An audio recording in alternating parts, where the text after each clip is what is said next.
ओम शांति।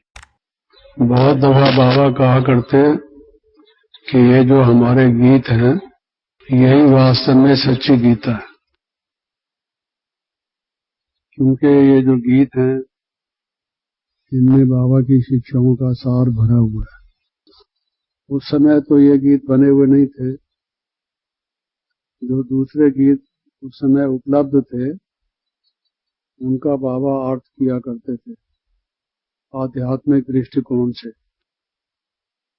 तो उसके लिए भी बाबा कई दफा कहा करते कि ये गीत सच्ची गीता है, और अभी जो गीत हैं ये तो सच्ची गीता है ही, क्योंकि अभी भी जो गीत हम सुन रहे थे उसमें सारी गीता का सार आ जाता है।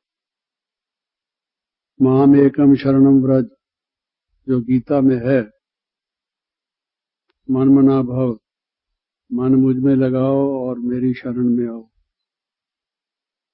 तो मन में दिल में ज्योति संभालो, ये मन मना भव हो गया, और जीवन की नैया राम हवाले कर दो, ये माम एकम शरणम वाली बात होगी।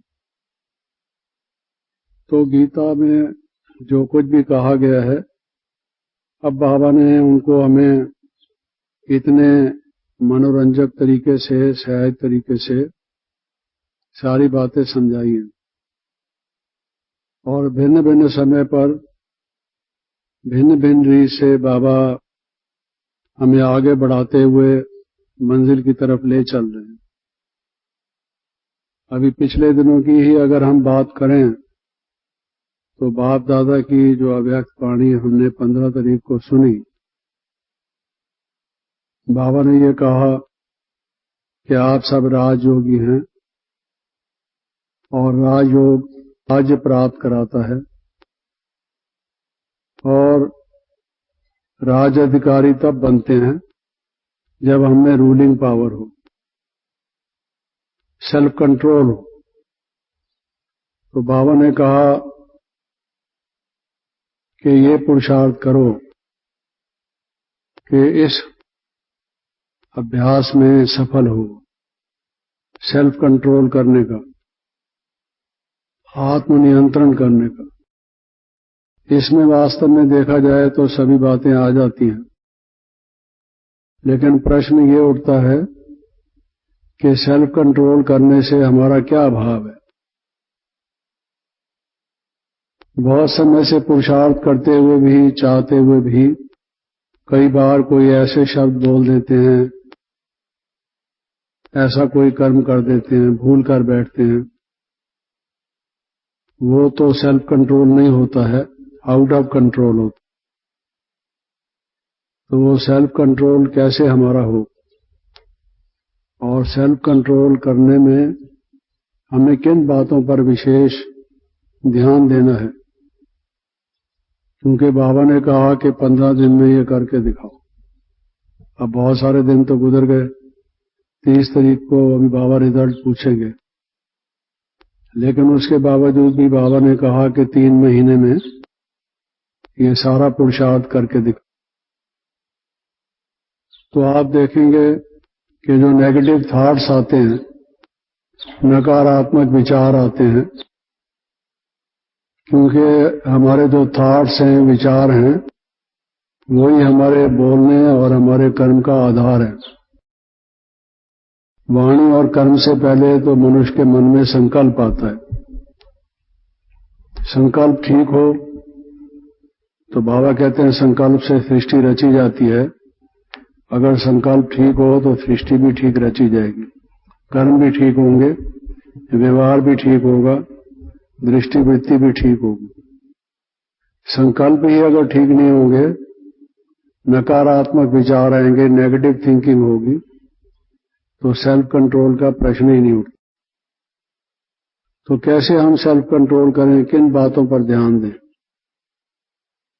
तो अगर आप देखें तो जो नकारात्मक विचार आते हैं, नेगेटिव थॉट्स आते हैं, वो कुछ खास किस्म के होते हैं, और अधिकतर जो आपस में संबंध हैं हमारे, उन संबंधों में कोई संघर्ष होता है, उन संबंधों में कोई मनमुटाव होता है, कोई नाराजगी होती है, किसी से हम संतुष्ट नहीं होते या दूसरा कोई हमसे संतुष्ट नहीं होता। तो एक कारण तो नकारात्मक विचारों का ये होता है कि संबंधों में दिव्यता, अलौकिकता, रूहानियत नहीं होती। वो अगर ठीक हो तो नकारात्मक विचार समाप्त हो जाए। ये एक कारण है, केवल यही कारण तो नहीं है, लेकिन अन्य कारणों में से एक मुख्य कारण ये है। आमतौर से बहन भाई जब दादी जी से मिलते हैं या बड़े बहन भाइयों से बात करते हैं, अपनी कोई दुख गाथा सुनाते हैं, तो उसका सार यही होता है कि किसी से वो नाराज होते हैं, किसी के व्यवहार से वो संतुष्ट नहीं होते। और बाबा ने कहा हुआ है कि संतुष्टता का सर्टिफिकेट लेना है तो वो समाप्त हो जाता है। लेकिन ये संघर्षों का भी टकराव क्यों, ये संकल्पों का भी जो तूफान आता है, नकारात्मक विचार जो आते हैं, परस्पर संबंधों में जो संघर्ष होता है, वो क्यों होता है? उसके भी कई कारण हैं। उसमें से एक तो आप ये देखेंगे कि जो मनुष्य की इच्छा है, जो वो ओवर एम्बिशियस है, तृष्णाएं है। कोई इच्छा भी हल्की से हल्की छोटी मोटी इच्छा नहीं है, उसको तो व्यक्ति कंट्रोल भी सहज कर लेता है। लेकिन जो तृष्णाएं हैं, जिसको हम डिजायर्स कहते हैं या एम्बिशंस कहते हैं, बाबा ने बहुत दफा समझाया है कि हमें इच्छा मात्रम अविद्या की स्टेज को प्राप्त करना है। जब तक ये तृष्णाएं मन में रहेंगी तो तब तक दूसरों से संघर्ष चलता रहेगा। जो नाराजगी की भी बातें लोग सुनाते हैं, आपस में भी जो संघर्ष होता है, उसका एक मुख्य कारण ये होता है कि हम कुछ और चाहते हैं, दूसरा कोई कुछ और चाहता है, उससे विचारों का टकराव होता है। उसमें हमारी इच्छाएं समर्पित नहीं है। करण करानहार शिव बाबा है, हम साक्षी होकर अपने विचार बता दें और फिर उसके बाद निश्चिंत हो जाएं, हल्के हो जाएं और सबके साथ संगठन में मिलकर हम कार्य करें। इसमें ही व्यक्ति को बहुत पुरुषार्थ करना पड़ता है। कुछ सफलता होती है, कुछ नहीं होती, उसी के आधार पर ही उसका बाकी सकारात्मक या नकारात्मक विचारों का तांता शुरू होता है।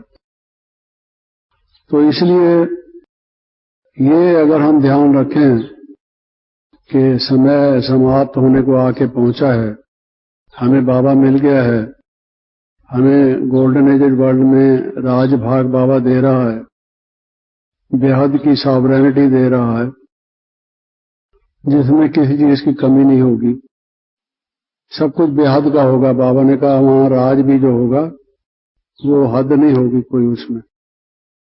ये योग से ही ऐसा स्वराज प्राप्त होता है। तो इतनी बड़ी प्राप्ति के लिए फिर बाकी हमारी इच्छाएं यहाँ थोड़े से समय के लिए ये क्या है? तो जब तक हमारे मन में ये कुछ तृष्णाएं रहेंगी, ना तो मन में शांति अपने होगी, हम स्वयं से संतुष्ट भी नहीं होंगे, दूसरे भी हमसे संतुष्ट नहीं होंगे।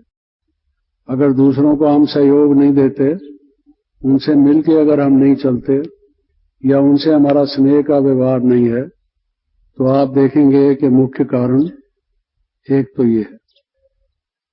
इससे जो संघर्ष होता है उससे ईर्ष्या पैदा होती है। ये इच्छाएं ही ईर्ष्या पैदा करने वाली है। जब व्यक्ति देखता है कि दूसरा आगे बढ़ रहा है, वो कोई ऐसा विशेष कार्य कर रहा है जिससे उसको यश मिलता है, सब उसकी महिमा करते हैं और हम नहीं कुछ कर पा रहे, तो उसकी इच्छा जो पूरी नहीं होती, तो फिर उसके दूसरों से ईर्ष्या पैदा होती। और आपको बहुत सारे केसेस ऐसे मिलेंगे जिनके जीवन में ये मुख्य कमजोरी है, ईर्ष्या की, दूसरों से रीस करना, रेस नहीं करना, रीस करना। तो तृष्णाएं पैदा होंगी, तृष्णाओं से ईर्ष्या पैदा होगी, और जिनसे ईर्ष्या पैदा होगी उनके प्रति फिर द्वेष पैदा होगा, उनके बारे में दूसरों को कान भरेंगे, उनकी अच्छी बात को भी देख के बर्दाश्त करने की बजाय लोगों को कहेंगे कि आपको क्या पता, ये तो बताता है ज़बानी, आप इसके साथ रहो तो आपको पता लगे ये है क्या वास्तव में। दूसरों को उसके विषय में ऐसे नेगेटिव बातें बताएंगे ताकि उसका जो इम्प्रेशन है, जो लोगों को अच्छा जचता जा रहा है और सब उसकी महिमा कर रहे हैं, तो मैं थोड़ा सा लोगों को बताऊं क्या है ये। तो क्या करेगा वो? निंदा करेगा और ईर्ष्या करने के बाद द्वेष करेगा, नफरत करेगा। तो ये जो घृणा है ये भी ईर्ष्या से, द्वेष है वो भी ईर्ष्या से, और फिर हमारी इच्छा पूरी नहीं होती फिर क्रोध आएगा। दूसरे की इच्छा पूरी हो रही है, हमारी इच्छा पूरी नहीं हो रही, कोई सुनता ही नहीं, उसे मदद करते हैं, हमारी मदद नहीं करते, बड़ों को हम कहते हैं वो भी ध्यान नहीं देते। तो मन में एक ऐसा ज्वर सा आएगा, ऐसा उबाल आएगा कि पता नहीं उसकी क्या कोई तकदीर अच्छी है और हमारी तो कोई सुनता नहीं है, जो कार्य करते हैं उसमें वैसी सफलता मिलती नहीं है और कोई हमारी सुन के हमें आगे बढ़ाता भी नहीं है। तो नतीजा क्या होगा? तो तृष्णा से ईर्ष्या भी पैदा हुई, फिर उससे द्वेष भी पैदा हुआ, घृणा भी पैदा हुई, और फिर साथ साथ ये बाकी जो सारा उसका परिवार है ये आना शुरू हो गया, निंदा वगैरह ये करना शुरू कर देगा व्यक्ति। तो इसलिए बाबा ने जो कहा कि सेल्फ कंट्रोल करो, तो सेल्फ कंट्रोल में सबसे पहला कंट्रोल जो है वो अपनी एम्बिशंस पर करो, तृष्णा नहीं होनी चाहिए। बाबा ने कहा है योग लगाने की इच्छा होनी चाहिए, ज्ञान की गहराई में जाने की इच्छा होनी चाहिए, ज्ञान के अनमोल रत्न हैं उनको आप इकट्ठा करो, मनन चिंतन करो, इसकी इच्छा होनी चाहिए। हमारे में सारे दैवी गुण आए, इसकी इच्छा करो। तो अब जो हमारी लौकिक इच्छा है मान शान की, बाबा ने कहा हुआ है वो मान शान या नाम शान की इच्छा को छोड़ो, उसी से ये सारी बातें पैदा होती हैं। तो देख लीजिए एक से कैसे ये इनका परिवार सारा बढ़ता गया पूरी बातों का। तो एक तो इस कारण नकारात्मक विचार आते हैं और सेल्फ कंट्रोल रहता नहीं, रूलिंग पावर आती नहीं, जो हमारे नेगेटिव संकल्प हैं वही हम पर रूल करते हैं। दूसरा, जो हम दूसरों के दुर्गुण अवगुण देखते हैं, कमी कमजोरी देखते हैं, उनके ऐब देखते हैं, बुराई देखते हैं, तो उसको देखते रहने से हमारे में वो धारण होते हैं, नेगेटिव विचार चलते हैं। योग से हम में दैवी गुण आते हैं। योग से दैवी गुण कैसे आते हैं, उसका तरीका क्या है, उसका कारण क्या है, उसकी प्रक्रिया क्या है? जब हम योग में अपने स्वरूप को याद करते हैं कि मेरा आदि स्वरूप शांत है, शुद्ध है, मैं नित्य हूं, मैं आनंद स्वरूप हूं, प्रेम स्वरूप हूं, या बाबा के दिव्य गुणों को सोचते हैं, तो जैसा हम सोचते हैं वैसे बनते हैं। कहा गया as you think so shall you become. तो वो योग से हमें इसलिए दैवी गुण आते हैं। अगर उल्टा योग लगाओगे, बजाय शिव बाबा को याद करने के और आत्मा की ओरिजिनल स्टेज को याद करने के, अगर दूसरे के देहधारी के अवगुण या दुर्गुण उसके सामने लाओगे, देहधारी को सामने लाओगे, बॉडी कॉन्शियस बनोगे, अशरीरी शिव बाबा को याद रखोगे, निराकार को, तो आत्मा भी अशरीरी बनेगी। लेकिन देहधारी को याद करोगे तो बॉडी कॉन्शियसनेस पक्की होगी। और फिर शिव बाबा के ईश्वरी गुणों को याद रखने की बजाय और दैवी गुणों को याद करने की बजाय अगर आप उसकी बुराइयों का माला फेरेंगे, मनन चिंतन करेंगे, तो वो धारण होगी। धारण वही होता है जिसको आप बार बार सोचते हैं। सोचने से ही वो मन में अपना स्थान बना लेते हैं और परमानेंट होते जाते हैं। फिर वो वचन और कर्म में आते हैं। उससे पहले बार बार वो हमारे विचार में, हमारे चिंतन में आते हैं। इसलिए सेल्फ कंट्रोल होगा नहीं। जब तक आप बुराइयां और दूसरे की कमियां कमजोरियां देखते रहेंगे, 15 दिन की बात तो छोड़ दीजिए, 15 महीने की बात भी छोड़ दीजिए, 15 साल की बात भी छोड़ दीजिए। जन्म तो ये आखिरी है और जन्म है नहीं, लेकिन आप 1 मिनट के लिए मान लीजिए 15 जन्म भी अगर आप पुरुषार्थ करते रहें, जब तक दूसरों की बुराइयां आप सोचते रहेंगे, तो मनुष्य देवता तो बन नहीं सकते, सेल्फ कंट्रोल तो हो नहीं सकता, रूलिंग पावर तो आ नहीं सकती। ये मन जो भक्ति मार्ग में भी लोग कहते हैं चंचल है, उल्टे सुल्टे संकल्प करता है, बंदर की तरह से उछल कूद करता है, अगर अब भी ये वैसे ही करता रहा, दूसरों के ही झांक के देखता रहा, तो उसका नतीजा तो यही होगा। तो इसलिए जो बाबा ने सेल्फ कंट्रोल की बात कही है, अगर हम उसमें सफल होना चाहते हैं और सेल्फ कंट्रोल और रूलिंग पावर का अभ्यास करना चाहते हैं, तो इस द्वार को, इस रास्ते को, इस दरवाजे को बंद करो। जो ये आंखें बुराई देखती हैं, कान बुराई सुनते हैं, मन बुरी बातों को याद करता है, सोचता है, इसको छोड़ो। अगर ये नहीं छोड़ोगे तो चलेगा। जैसे मैंने कहा था, उस एम्बिशन से ईर्ष्या आती है, द्वेष आता है इत्यादि। उसके बाद चिंतन चलता है। कहते हैं लोग हमारा योग नहीं लगता। योग क्यों नहीं लगता? उल्टे सुल्टे संकल्प आते हैं। कौन से उल्टे सुल्टे संकल्प आते हैं? अगर आप उनसे पूछें तो वो जो संबंधों का टकराव है, जो इच्छाएं पूरी हुई नहीं, और जो किसी ने कोई बात उल्टी सुल्टी कह दी, तो वो याद आती है। और अब मैं क्या करूं उस व्यक्ति के साथ, ये सोचता है मनुष्य। तो योग लगता नहीं। योग नहीं लगेगा तो आत्मा पवित्र तो होगी नहीं, विकर्म दग्ध तो होंगे नहीं, और फिर नेगेटिव थिंकिंग तो चलती रहेगी। क्योंकि योग द्वारा ही हम बार बार पॉजिटिव थिंकिंग करते हैं और उससे ही फिर हमारा सेल्फ कंट्रोल आता है।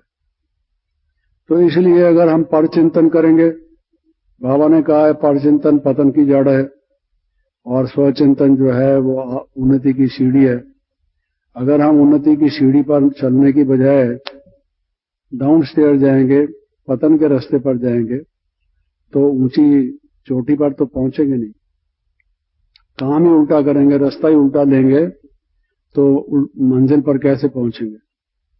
तो इसलिए 15 दिन हो या कितने दिन हो, ये पहले पहले हमें सोचने की जरूरत है। भक्ति मार्ग में भी अगर किसी पर कोई गंदगी का छींटा आ जाता है, कोई जमादार स्पर्श कर जाता है, कोई अशुद्ध चीज जो है उनके शरीर को लग जाती है, वस्त्रों को खराब कर देती है, तो लोग जाते हैं, स्नान करते हैं, वस्त्र बदलते हैं, स्वच्छ होने की कोशिश करते हैं। भक्त लोग विशेष रूप से ऐसा करते हैं। जहां खाना पीना खाएंगे उस फर्श को धोएंगे, अपना वहां सिंहासन आसन बिछाएंगे, धूप दीप जगाएंगे और नहा धो के शुद्ध होकर भगवान को याद करके भोजन करेंगे। भक्ति मार्ग में भी ऐसे करते हैं। और हम मुरली सुनी, योग लगाया, स्नान तो किया, क्योंकि मुरली को हम ज्ञान स्नान कहते हैं, तो स्नान तो किया, लेकिन उसके बाद फिर जब वहां से उठे, फिर अगर अशुद्ध संकल्प हमने करना शुरू कर दिए, तो नहाया धोया सब खराब हो गया। अब जाओ फिर मुरली पढ़ो, बाबा के कमरे में बैठो, योग में बैठो। जब तक ये अशुद्ध संकल्प आते रहेंगे, तब तक तुम अपवित्र हो। खाना भी क्या खाओगे? वो खाना भी कोई, भगवान को भले बाहर से भोग लगाते रहो और अंदर से उस व्यक्ति को याद करते रहेंगे, ना तो भगवान पूरा याद आएगा। तो ये तो एक दिखावा मात्र हो जाएगा। पुरुषार्थ की वास्तविक जो रीत है, विधि है, विधि पूर्वक तो हुआ नहीं, और विधि नहीं हुई तो सिद्धि हुई नहीं। और हमारा पहला जो बाबा ने कहा है फाउंडेशन है, वो पवित्रता का है। पवित्रता जन्म से अधिकार है। पहले पहले हम पवित्रता, विचारों की पवित्रता, कि नेगेटिव विचार और दूसरे के परचिंतन के विचार ना आए, अगर वो पवित्रता हमारी भंग हो गई तो हमने जन्मसिद्ध अधिकार खो दिया, और वो जन्मसिद्ध अधिकार खो दिया तो वर्षा हमारा जो जन्मसिद्ध अधिकार है शिव बाबा से मिलता है, वो कैसे मिलेगा? तो हम खुद ही लोगों को, जिज्ञासुओं को समझाते हैं कि पवित्रता सुख शांति की जननी है, तो फिर वो पवित्रता ही नहीं रही, आधार ही नहीं रहा, फाउंडेशन ही हिल गई, तो बिल्डिंग ध्वस्त हो जाएगी, फिर उसका कुछ खड़ा तो रहेगा नहीं। तो इसलिए अगर ये नेगेटिव थिंकिंग हम करते रहेंगे तो फिर सेल्फ कंट्रोल की तो बात नहीं, दोनों अपोजिट चीजें। फिर एक बात जो मनुष्य के रूलिंग पावर की घातक है, मनुष्य को सेल्फ कंट्रोल नहीं करने देती, वो है एडजस्ट ना करना। जिनमें एडजस्ट करने की बात है वो चला देते हैं बात को, ड्रामा कह के। एडजस्ट में कई बातें आती हैं, ड्रामा सोचकर, हर एक का पार्ट है ये सोचकर वो अपने विचारों को बिंदी लगाते हैं, फुल स्टॉप लगाते हैं, ब्रेक लगाते हैं। ब्रेक भी तो चाहिए, नहीं तो एक्सीडेंट हो जाएगा गाड़ी का। तो ये अगर हमारे पास नहीं होगी तो कंट्रोल कैसे होगा? ड्राइवर के हाथ में ब्रेक ही नहीं है और उसको हम कहेंगे देखो सामने से ट्रक आ रहा है, टक्कर हो जाएगी, देखो देखो कंट्रोल करो, उसको रोको, और ब्रेक उसकी फेल हो जाए, वो भी मरेगा, हम भी मरेंगे, गाड़ी भी मरेगी, सारे ही मरेंगे। राम नाम संग है, सत बोलो गाता है, वही होगा। तो इसलिए अगर हम यही कार्य करते रहेंगे, एडजस्ट ही नहीं हो पाएंगे व्यक्तियों के साथ, तो परचिंतन चलेगा, फिर आप परचिंतन को रोक नहीं सकते। पता नहीं ये कैसी है, ये मेरे पल्ले पड़ गई है, मुसीबत मेरे ही कमरे में इसको रहा दिया है, न मुझे दूसरे कमरे में रहाते हैं, न इसको दूसरे कमरे में रहाते हैं, पता नहीं कहां से टकरा गई है, ये आ कहां से गई है, ये कहां की रहने वाली, मैं कहां की रहने वाली, दोनों का कुदरत ने क्या मेल मिलाया है। तो मन में नेगेटिव विचार आएंगे कि नहीं आएंगे? और अगर एडजस्ट कर लेंगे कि ठीक है, इसका अपना विचार है, इसकी कोई अपनी मजबूरियां हैं, कोई तकलीफ है, कोई कारण है, सोचने का तरीका है, ये जिस परिवार की है, जहां की रहने वाली है, जो शुरू से आदतें पड़ी हुई हैं, ये अकेली नहीं आई, उनको भी लेकर आई। जब घर से आई थी तो सिर्फ कपड़ा नहीं ले आई थी, कपड़े नहीं ले आई थी, कपड़ों के साथ ये सारी गठरी भी लेके आई थी संस्कारों की। अब वो आके खोली है इसने, तो वो तो निकलेंगे, उसमें से जो काकरोच होंगे वो भी निकलेंगे, जो मकोड़े होंगे वो भी निकलेंगे, सब निकलेंगे, क्योंकि गठरी में बांध के ले आई है सब।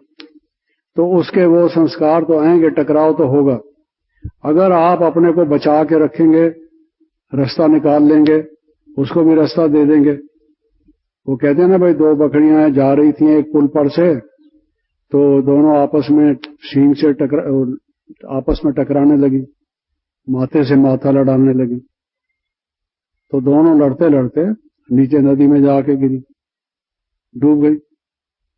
और दूसरी दो बकरियां फिर आई तो एक लेट गई, दूसरी उसके ऊपर पास होके चली गई, वो भी चली गई, और ये खड़ी होके फिर ये भी अपनी चली गई।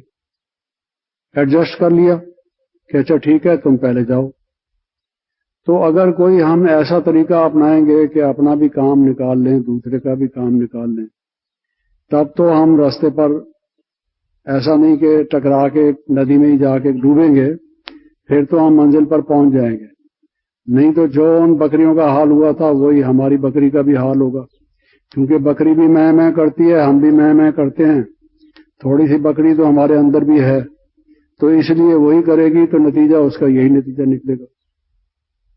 इसलिए एडजस्ट जब तक नहीं करेंगे नेगेटिव थिंकिंग होती रहेगी, सेल्फ कंट्रोल नहीं होगा, रूलिंग पावर आएगी नहीं। राजयोग लगाते रहो, नाम अपने ब्रह्मा कुमार फलाना राजयोगी, ब्रह्मा कुमारी फलानी राजयोगिनी भले लिखते रहो, ये टाइटल ही है। वो कहते ना आदि व्याधि और उपाधि, यही सारी मुसीबत का कारण है। उपाधियां भले धारण करते रहो, लेकिन अगर समाधि धारण नहीं की, सबका उपाय समाधि है, समाधि धारण नहीं करोगे तो उपाधि तो तुम्हें ले डूबी। तो उपाधियों से कुछ नहीं बनता, राजयोगी हैं या कुछ भी हैं। लेकिन अगर हम प्रैक्टिकल में इन बातों को अपनाया नहीं, तो बाबा ने जो हमसे एक बात मांगी है, और 15 दिन क्या होते हैं, 15 दिन गुजरते पता ही नहीं लगता, या 3 महीने गुजरते कोई पता ही नहीं लगता। और इतनी बड़ी लॉटरी है, इतनी बड़ी प्राप्ति हमको मिल सकती है, तो इसके लिए तो जी जान लगा देना चाहिए कि हम तो करके रहेंगे। बाबा ने जब ये कहा है, हम सिर धर की बाजी लगाकर भी हम अपने मन से बिल्कुल डिटरमिन करते हैं, दृढ़ संकल्प करते हैं कि ये तो हम करेंगे।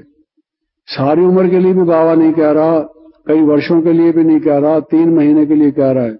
स्वयं भगवान सर्वशक्तिमान परमपिता परमात्मा साक्षात धर्मराज सदगुरु वो कह रहा है, कल्याणकारी परमपिता, उसकी बात नहीं मानेंगे तो नतीजा क्या होगा? अगर उसकी भी नहीं मानेंगे तो कोई फिर ठोर हमारे लिए कोई ठिकाना बाकी है। तो बाबा तो बड़े प्रेम से शांति से हमको स्नेह के शब्दों से समझाते हैं, और इतनी थोड़ी सी बात बच्चे 15 दिन करके दिखाओ, 15 दिन बताइए। और 15 दिन में भी अगर हम नहीं कर सके, व्हाट कैन यू डू? अगर किसी व्यक्ति को कोई टीचर स्पेशल ट्यूशन दे, बार बार उसको पढ़ाता रहे, याद कराता रहे, और उसको बताए 15 दिन की मेहनत करो, पास हो जाओगे, मैं तुम्हारी मदद करूंगा, निश्चित रूप से तुम अच्छा डिवीजन ले जाओगे। 15 दिन भी वो खेल कूद में गंवा दे, मेहनत ना करे, आज्ञा का पालन ना करे टीचर का, अपने लेसन को ठीक रीत से ना पढ़े, पढ़ाई ना करे, तो कोई क्या करेगा? इसलिए हमेशा कहा जाता है, जब ऐसा करने के बाद भी कोई कुछ नहीं करता, तो कहते हैं what can I do, I can't do anything, I am so sorry, और मैं कुछ नहीं कर सकता। और अब समय भी हो गया है। ओम शांति।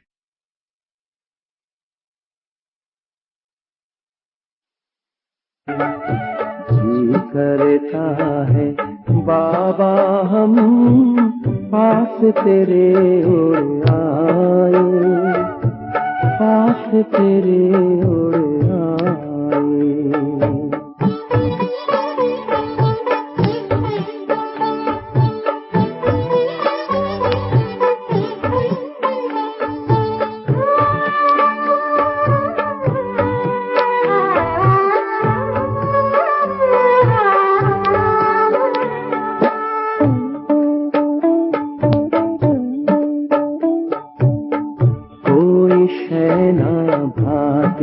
है अब याद घर की आती है, करे इशारा किरण तुम्हारी, जैसे हमें बुलाती है। तेरी याद में समाते हम तो तुम सा ही बन जाए, पास तेरे उड़ आए, पास तेरे उड़ आए।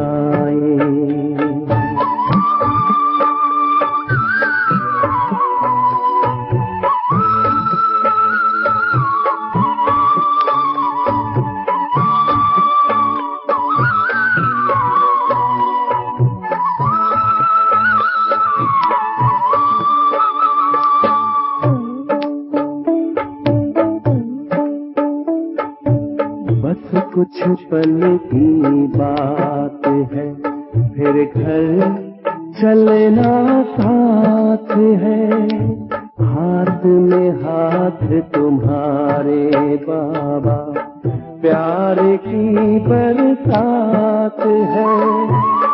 संगम युग में संग में तेरे हर पल